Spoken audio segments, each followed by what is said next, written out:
हिंदी के online classes लेने जा रहा हूँ। आज मैं लूँगा क्लास 9 के क्लास। आज आप सभी को व्याख्यान करेंगे पाठ का नाम है हिम्मत और जिंदगी। निबंध को लिखा है दिनकर जी, जो उनका पूरा नाम है रामधारी सिंह दिनकर। उनका जन्म बिहार के मुंगेर जिले के सिमरिया गांव में वर्ष 1908 को हुआ था और उसका निधन अंग्रेजी वर्ष 1974 को हुआ था। वो साहित्य जगत के बहुत ही बड़ा पंडित थे। उसके साहित्य जगत के संस्कृति के 4 अध्याय को अकादमी पुरस्कार और पूर्वश्री के लिए भी पुरस्कार मिला था, जो राष्ट्रपति ने उन्हें प्रदान किया था। तो आइए व्याख्यान करते हैं आज के पाठ का। पाठ में दिनकर जी हमारे जिंदगी के बारे में और इसकी अच्छी राह के बारे में सलाह दी है, जो हमारे लिए बहुत ही फायदेमंद है। आइए व्याख्यान करते हैं। जिंदगी के असली मजे उसके लिए नहीं है जो फूलों और छांव के नीचे खेलते और सोते हैं। इसका अर्थ यही होता है कि जो कठिनाई का सामना करता है वही जिंदगी का मतलब या सारांश बुझ पाते हैं, अन्यथा वो नहीं बुझ पाते हैं।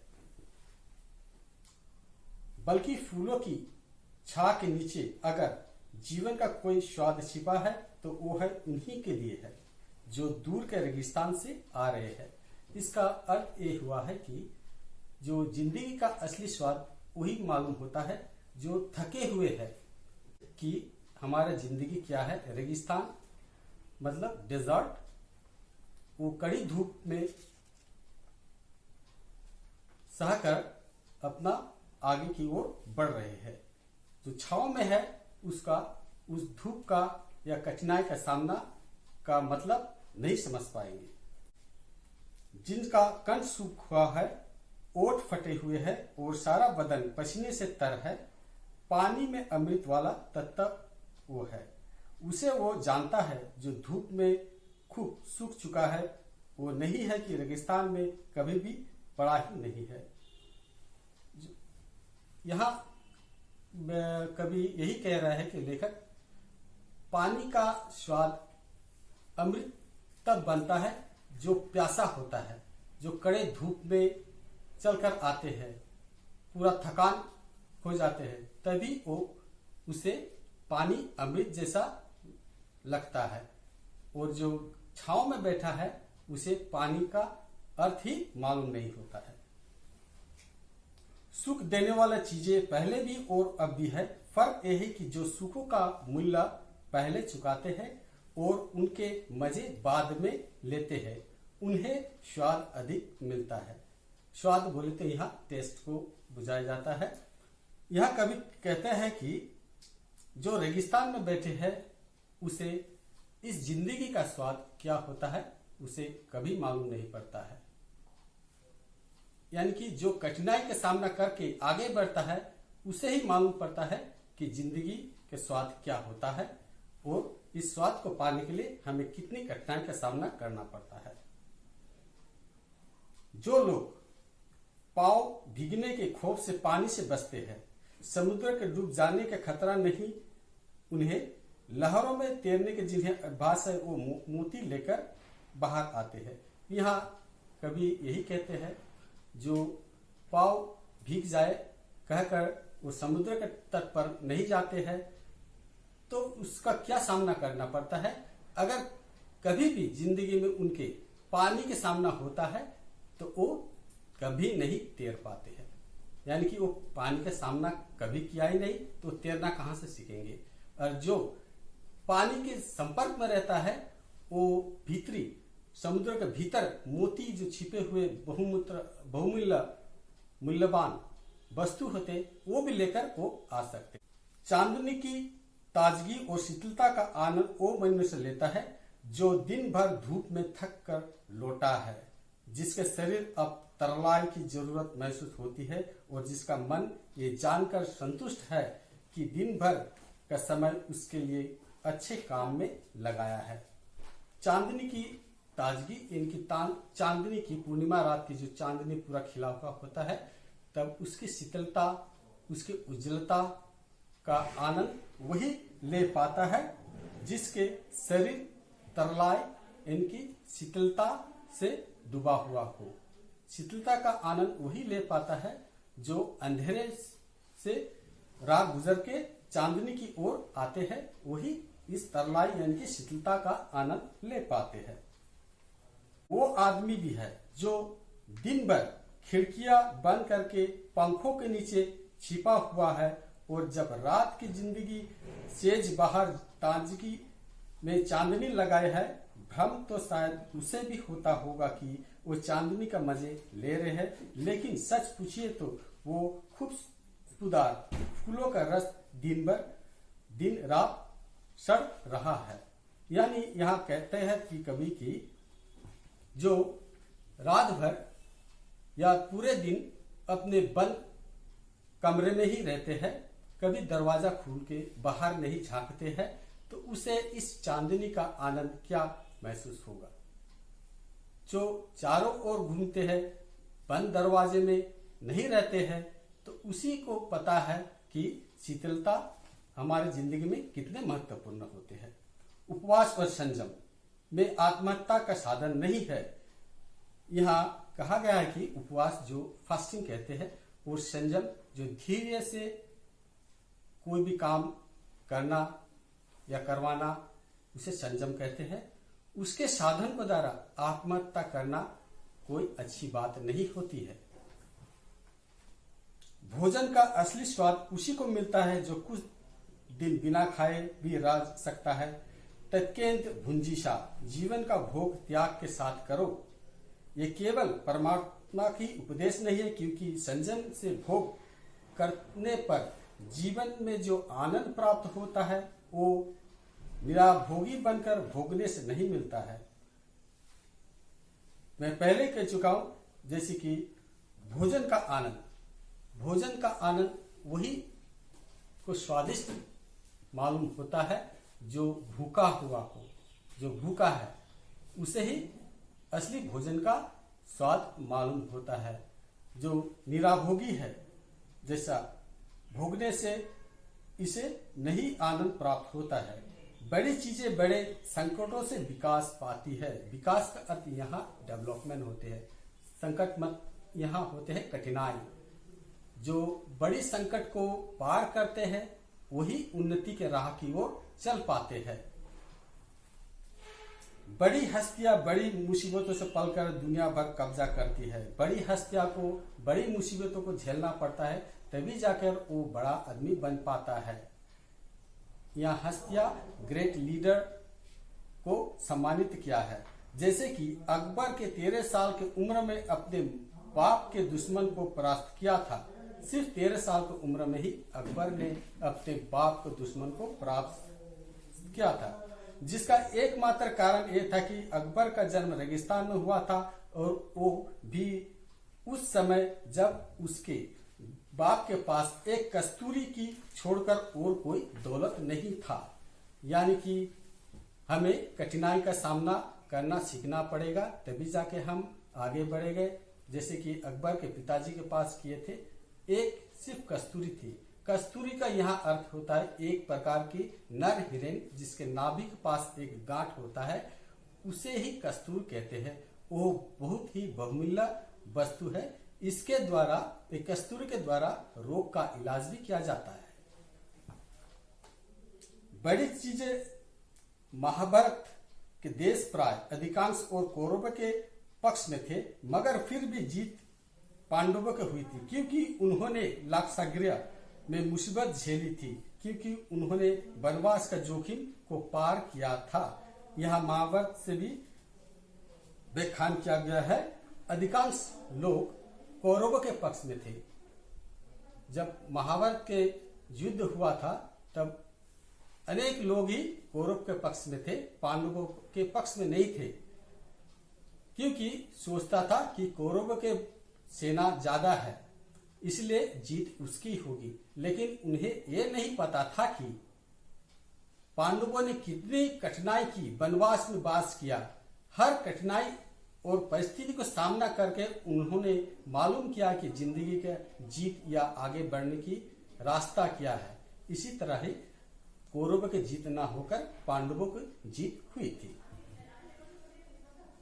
श्री विंस्टन चर्चिल ने जिंदगी के सबसे बड़ी सफल हिम्मत है। आदमी के और सारे गुण उसके हिम्मती होने के ही पैदा होते हैं।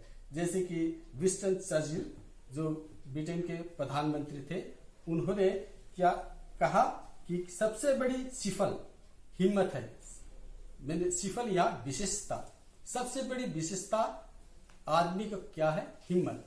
हिम्मत है तो हम आगे जरूर बढ़ पाएंगे और अपने लक्ष्य को प्राप्त कर सकेंगे। जैसे विंस्टन ने जीती थी। जिंदगी को दो सूरतें हैं, एक तो ये आदमी बड़े से बड़े मकसद के लिए कोशिश करे, जगमगाती हुई जीत पर पंजा डालने की लिए हाथ बढ़ाए, और अगर असफलताएं कदम कदम पर जोश को रोशनी के साथ अंधियारी का जाल बुन रही हो, तब भी ये पीछे की पाँव न हटाए। या इस बात को यही व्याख्यान किया है कि जिंदगी की सूरतें, मतलब हमारी जिंदगी में बहुत सारे कठिनाई आते हैं, अनेक प्रकार के, एक ही प्रकार के नहीं, बहुत प्रकार के कठिनाई आते रहते हैं। सो उस कठिनाई का बाद एक अगर आप पार करते रहोगे, आगे बढ़ते रहोगे, तो जिंदगी आपका जरूर ही सफल होगी। दूसरी सूरत यह है कि उन गरीब आत्माओं हमजोली बन जाए जो न तो बहुत अधिक सुख पाती है और न जिन्हें अधिक दुख पाने की संजोग है, क्योंकि ये आत्माएं ऐसी गोधूलियों की बस्ती है जहां न तो जीत हंसती है और न कभी हार के रोने की आवाज सुनाई पड़ती है।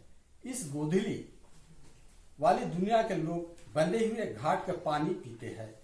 वे जिंदगी के साथ जुआ नहीं खेल सकते हैं, और कौन कहता है कि पूरी जिंदगी के दांव पर लगा देने में कोई आनंद नहीं है। दूसरी ओर कहा है, गरीब आत्माओं का हमजोली के बारे में, दुख सुख तो हर आदमी को जिंदगी में उतार चढ़ाव होता ही रहता है, मगर फिर भी अगर हम पहले से दुखों का आनंद मालूम हो सके, तब सुख का भी आनंद क्या होता है ये हम लोग अच्छी तरह अनुभव कर सकते हैं। अगर आप सिर्फ सुख का ही आनंद करते रहे अपनी जिंदगी में, तो दुख का क्या आनंद होता है वो आपका अनुभव नहीं होता है। अगर रास्ता आगे की ओर निकल रहा हो तो असली मजा तो पाँव बढ़ाने में होते हैं। यहाँ अगर रास्ता है तो कभी रुकना नहीं चाहिए, आगे बढ़ते रहना चाहिए।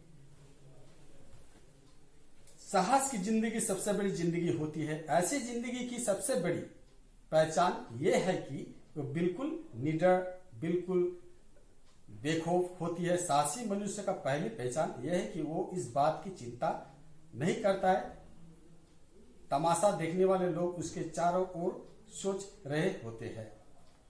जैसे कि पहले का साहस और हिम्मत और जिंदगी, उसी तरह यहाँ साहस का व्याख्यान किया है। जिंदगी का सबसे बड़ी मजा है साहस। ऐसी जिंदगी जो आपका एक नया पहचान इस दुनिया में कराएंगे। इसलिए हमें साहस और हिम्मत करना चाहिए, तभी जाकर आप इस संसार में एक नया पहचान अपना आप बनाने सकेंगे। जनमत को उपेक्षा करके जीने वाले आदमी दुनिया को असली ताकत होता है, और मनुष्यता का प्रकाश भी उसी आदमी से मिलता है। अड़ोस पड़ोस को देखकर चलना ये साधारणतः जीव का काम है। क्रांति करने वाले अपने उद्देश्य को तुलना ना करे तो पड़ोसी के उद्देश्य से करते हैं, और अपनी चाल को पड़ोसी की चाल देखकर मध्यम बनाते हैं। यानी कि हमारी जिंदगी की कहे जाए तो कमजोरी भी कह सकते हैं कि हम पड़ोसियों को देखकर ही अपना चाल ढाल करते हैं। लेकिन अगर अपना चाल ढाल अपने ही मुताबिक अपने ही अनुसार अच्छा ताल जाल करे अपने जिंदगी में, तो मनुष्य जरूर आगे बढ़ेंगे। साहसी मनुष्य उन सपनों का रस लेता है जिस सपनों का कोई व्यवहारिक अर्थ नहीं है। यानी कि साहसी मनुष्य वो सपना देखता है जिसके साथ हमारे संसार में पारिवारिक रिश्ता नहीं होते हैं। या कहने का अर्थ है कि एक ही जनगोष्ठी व एक ही परिवार के लोगों का जो मनसा होती है या इसमें सफलता होते हैं, लाभ होते हैं, वो साहसी मनुष्य वो नहीं देखते हैं। वो सारे संसार को जिसमें लाभ होते हैं वही राह चुनते हैं। साहसी मनुष्य अपने उधार नहीं लेता है, वो अपने विचारों में रमा हुआ अपनी ही किताब पढ़ता है। साहसी मनुष्य किसी का उधार नहीं लेता है, यानी कि कोई भी काम ऐसे छोड़ता नहीं है, वो पूरा करके ही छोड़ते हैं। अपने विचार जो कर लिए, मन में ठान लिए, वो पूरा ही करते हैं। झुंड में चलना और झुंड में चरना ये भैंस और भेड़ का काम है। सिंह तो बिल्कुल अकेला होने पर भी मगन रहता है। जैसे पहले ही मैं कह चुका हूं, जैसा अपने स्वार्थ के लिए, सिर्फ अपने स्वार्थ के लिए कोई भी काम करना, ये झुंड में रहकर भैंस बकरी के जैसा काम होता है। वो काम करो अकेले से जो सारे संसार को आपके काम से लाभ पहुंचे। अर्नल्ड बैटन ने एक जगह लिखा है कि जो आदमी ये महसूस करता है कि किसी महान निश्चय के समय वो साहस से काम नहीं ले सका, जिंदगी की चुनौती में कबूल नहीं कर सका, वो सुखी नहीं हो सकता। बड़े मौके पर साहस नहीं दिखलाने वाला आदमी बनकर अपनी आत्मा के भीतर एक आवाज सुनता रहता है, एक ऐसी आवाज जिसे वही सुन सकता है और जिसे वो रोक भी नहीं सकता। ये आवाज उसे बराबर कहती रहती है, तुम साहस नहीं दिखा सके, तुम कायर की तरह भाग रहे हो। सांसारिक अर्थ में जिसे हम सुख कहते हैं, उसका ये मिलना फिर भी इससे कई श्रेष्ठ की भरने मरने के समय हम अपनी आत्मा से ये धिक्कार न सुने कि तुम में हिम्मत की कमी थी, कि तुमसे साहस का अभाव था, कि तुम ठीक वक्त पर जिंदगी से भाग खड़े हुए। यहाँ हमारे जिंदगी के बारे में, यानी कि दिल और दिमाग के बारे में व्याख्यान किया गया है। अगर आप अपने अंदर साहस जुटा नहीं पाए, यानी कि आगे नहीं बढ़ पाए, तो मरते वक्त तुम्हें यही प्रश्न सताते रहेंगे कि क्यों ना मैं अपना साहस जुटा पाया, कि आगे क्यों नहीं बढ़ पाए। अगर आगे हम बढ़ पाते तो ये दुख या इस तरह की कठिनाई की जिंदगी हमें कभी सहना नहीं पड़ता। जिंदगी को ठीक से जीना हमेशा ही जोखिम का झोलना है, और जो आदमी सुकसूर जीने के लिए जोखिम का हर जगह पर एक घेरा डालता है, वो अंततः अपने ही घेरों में बीच कैद होता है और जिंदगी का कोई मजा उसे नहीं मिल पाता, क्योंकि जोखिम से बचने की कोशिश में अक्सर में उसने जिंदगी की आने वाली रोक रखा है। जैसे कि कहावत है कि गड्ढा खोदोगे तो उसी गड्ढा में आपको ही गिरना पड़ेगा। इसी तरह अगर हम अपने जिंदगी में जो जोखिम आते हैं उसको सामना नहीं कर पाएंगे, व उस जोखिम का अंदर ही रहते रहेंगे कि आगे नहीं बढ़े, तो आपको उस जोखिम को सामना करना ही पड़ेगा। जिंदगी से अंत में हम उतना ही पाते जितना कि उसमें पूंजी लगाते हैं। ये पूंजी लगाना जिंदगी के संकटों का सामना करना पड़ता है। यानी कि पूंजी यहाँ का अंत में जो हम जितने ही साहस करेंगे हमें फल उतना ही मिलेगी। या पूंजी का अर्थ हुआ साहस। अगर साहस को, हिम्मत को और आगे बढ़ाएंगे तो सफलता हमें और ज्यादा मिलेंगे। उसी तरह का पूंजी, जितने ही आप अपने व्यवसाय में पूंजी लगाएंगे उतना ही आपको लाभ फायदा मिलेगा, उससे ज्यादा नहीं। उस पन्ने को उलट कर पढ़ा जिसके सभी अक्षर फूलों से नहीं कुछ अंगारों से भी लिखे हैं। जिंदगी का भेद कुछ उसे मालूम है जो जानकर चलता है कि जिंदगी कभी भी खत्म होने वाली चीज नहीं है। यहाँ अगले भाग में लिखा है, सिर्फ फूलों से हमें प्यार करना नहीं चाहिए, फूल में कांटे भी होते हैं, उन्हें भी देखकर हमें संभलना चाहिए। सिर्फ फूल फूल चीलने से ही जिंदगी में लाभ नहीं पहुंचेगा, या आपका जिंदगी इसी तरह ही खत्म होते रहेगा। जिंदगी कभी खत्म होने वाली चीज नहीं है, एक के बाद एक दूसरे की जिंदगी आते ही रहेंगे। अरे वो जीवन के साधकों, अगर किनारे की मरी हुई सूपियों से ही तुम्हें संतोष हो जाए तो समुद्र के अंतराल में छिपे हुए मौक्तिक कोप को कौन बाहर लाएगा। यहाँ फिर हमारी जिंदगी के बारे में व्याख्यान किया है।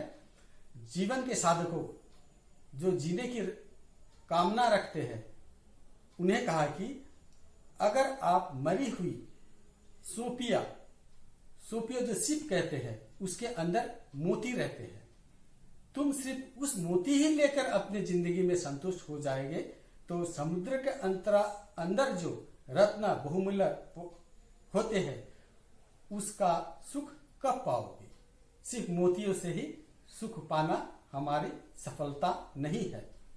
दुनिया में जितने भी मजे बिखरे गए हैं उसमें तुम्हारी भी हिस्सा है। वो चीज भी तुम्हारी हो सकती है जिसे तुम अपनी पहुंच के परे मानकर लौट जा रहे हो। जीवन में जितने भी बिखरे हुए सपने हैं हम लोगों का, वह हिस्सा है, वो भी आपका हो सकता है। जो चीज हमें नहीं मिला, वह हासिल नहीं हुआ, वो भी आप हासिल कर सकते हैं। जिसका पहुंच हम तक नहीं, उसे भी हम उस तक पहुंच सकते हैं। उसके परे में यहाँ अर्थ हुआ नजदीक आकर हमें लौटना नहीं चाहिए, क्योंकि हिम्मत करके हमें आगे ही बढ़ना चाहिए। कामना का आंचल छोटा मत करो, जिंदगी का फल दोनों हाथों से दबाकर निचड़ो। अपनी कामना का फल का आंचल जो उसे छोटा नहीं करना चाहिए, अपनी आशा को छोटा नहीं करना चाहिए, अपनी आशा बड़ा देखना चाहिए, बड़ा करना चाहिए। जब वो फल मिलेंगे जिंदगी को, जो उसमें स्वाद है, वह अर्थ है, उस फल को दोनों हाथों से निचोड़कर, मतलब अपने जान प्राण लगाकर उस सफलता को हासिल करना ही जिंदगी है। रस का निर्जोरी तुम्हारे बाहर भी बह सकती है। यह निर्जोरी झरना को कहा है।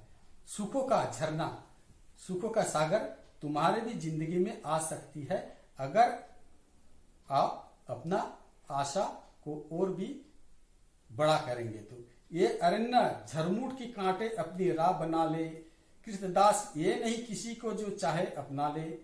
जीवन उसका नहीं युधिष्ठिर जो उससे डरते हैं, वो उनका जो चरण रूप निर्भर होकर लड़ते हैं। यहाँ अरण्य जंगल में जाने से झटमुट की कांटे तो होते ही है। कृतदास के ये नहीं कि वो चाह अपना बना ले, यहाँ कांटे को अपना गुलाम बनाने को नहीं कहा है। जंगल में अगर चले तो कांटे को हटाना ही पड़ेगा, अपना गुलाम नहीं बनाना पड़ेगा। कांटे के डर से आगे नहीं बढ़े, इसमें हमारी विफलता होगी। जीवन का उनका ही युधिष्ठिर जो कि उससे डरते हैं। युधिष्ठिर का कहते हैं कि डरना नहीं चाहिए, वो उनका जो चरण रूप निर्भर होकर लड़ते हैं। जो निर्भर होकर लड़ते हैं वो हमेशा ही सफलता का आनंद पाते हैं। धन्यवाद विद्यार्थियों, आज का क्लास यही समाप्त करती हूँ।